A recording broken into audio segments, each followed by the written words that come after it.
Olá, seja bem-vindo a essa série de 4 vídeos em que vamos falar sobre o DB Broker, uma biblioteca .NET para nos auxiliar no acesso e na manipulação de dados em bases SQL Server. Meu nome é Diego Moraes e vamos estar juntos aí nesses 4 curtos vídeos sobre essa ferramenta. Mas o que é o DB Broker? O DB Broker é uma biblioteca .NET do tipo ORM, ou seja, de mapeamento de objetos relacionais. A sua função é tornar o trabalho de acesso a dados, ou boa parte desse trabalho, transparente para nós, desenvolvedores. Essa biblioteca foi desenvolvida e é utilizada em produção desde 2012, num órgão do Poder Executivo no estado do Rio Grande do Norte. O DB Broker é resultado de um trabalho acadêmico desenvolvido lá, e em julho de 2015, apesar de não ser de código aberto, tornou-se uma biblioteca pública, disponível em NUGET.org. Nesse primeiro vídeo, nós vamos criar um projeto de exemplo e algumas classes de domínio e mapeá-las utilizando o DB Broker. Então vamos lá para o Visual Studio. Aqui nós vamos criar um projeto do tipo console, pela sua simplicidade.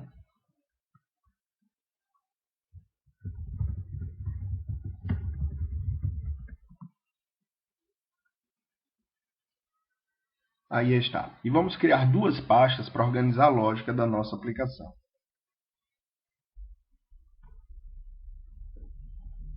Uma pasta chamada domínio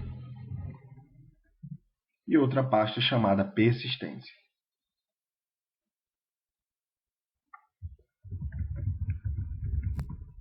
Como não há nenhuma novidade na criação das nossas classes de domínio, eu volto em um instante com as classes de domínio já criadas. Muito bem, aí estão as nossas classes de domínio: carro, endereço e pessoa. A nossa classe carro, nossa classe endereço e a classe pessoa. A única coisa para se observar na criação de classe de domínio para se trabalhar com o DB Broker é que essa propriedade é requerida, do tipo inteiro chamada ID. Se observarmos, vamos ver que endereço e carro também têm essa propriedade.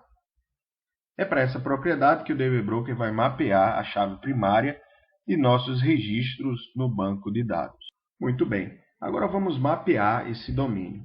O primeiro passo para se fazer isso é uma referência à biblioteca DB Broker. Precisamos vir aqui em References e vamos adicioná-la via NUGET ao nosso projeto.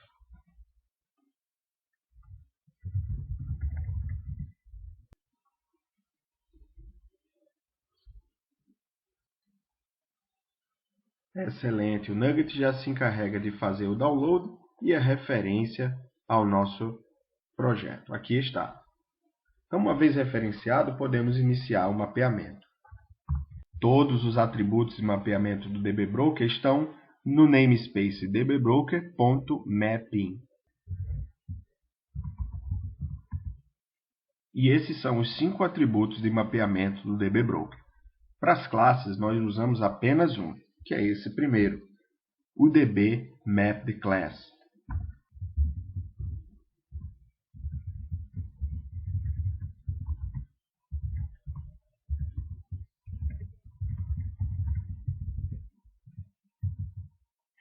Nele, nós informamos a tabela para a qual essa classe está mapeada, que nós demos o nome de pessoas, e a chave primária nessa tabela, que nomeamos de ID pessoa. Agora nós vamos repetir esse procedimento nas nossas outras duas classes de domínio. Vou copiar e colar. Aqui a tabela vai se chamar endereços, com o cedilha substituído pelo C. E a chave primária ID endereço. Agora a nossa classe carro, cuja tabela vai ser carros. E a chave primária ID carro.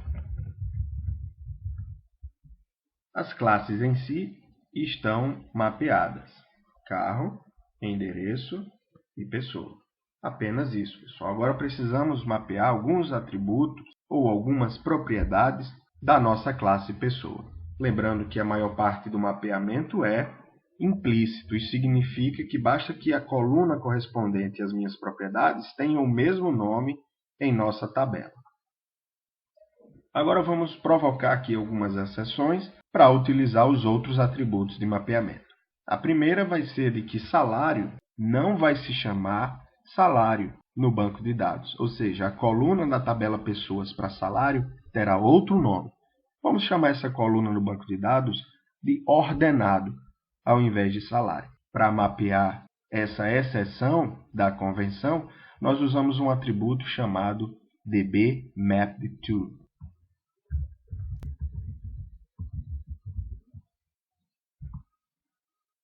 Aqui está. Nele eu informo qual é o nome da coluna no banco de dados para a qual essa propriedade está mapeada.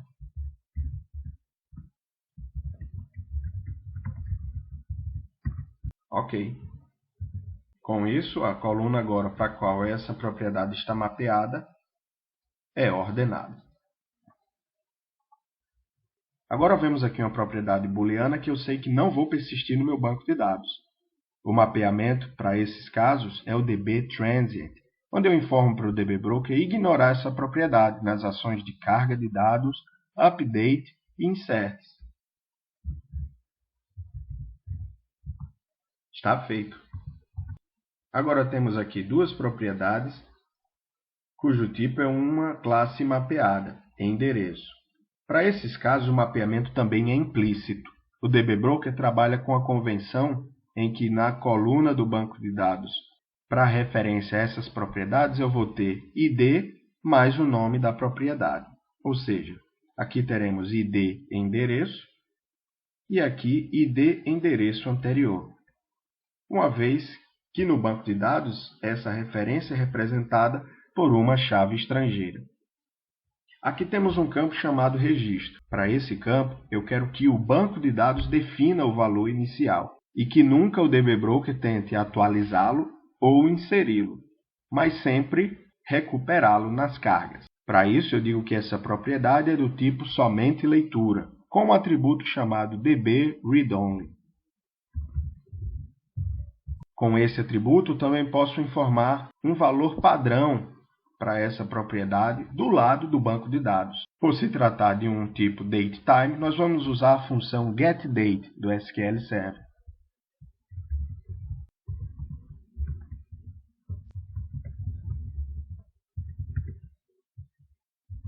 E está feito. O último atributo de mapeamento do dbBroker é o dbMapDList. Esse aí. Ele é utilizado para mapear listas do tipo System Collections Generic List, que representam as relações de um para muitos. No nosso caso, uma pessoa pode ter vários carros. No banco de dados, essa relação de um para muitos precisa de uma tabela de relacionamento para existir. Com esse atributo, nós informamos o nome dessa tabela de relacionamento e o nome para a coluna dos IDs de registro pai e dos IDs de registro filho.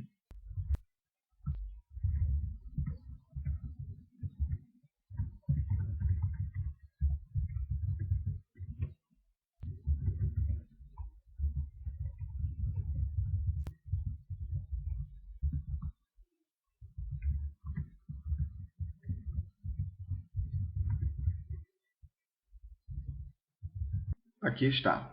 Informei aqui o nome da tabela de relacionamento, que vai ser pessoas, _ carros, e o nome das duas colunas, uma para os IDs do registro pai e outra para os IDs dos registros filho.